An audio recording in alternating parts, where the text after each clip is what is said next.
দেন।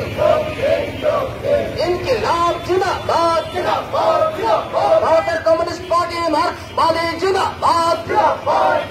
এই অবিলম্বে সারা রাজ্য জুড়ে ত্রুটি মুক্ত আবাস যোজনার লিস্ট প্রকাশ করতে হবে।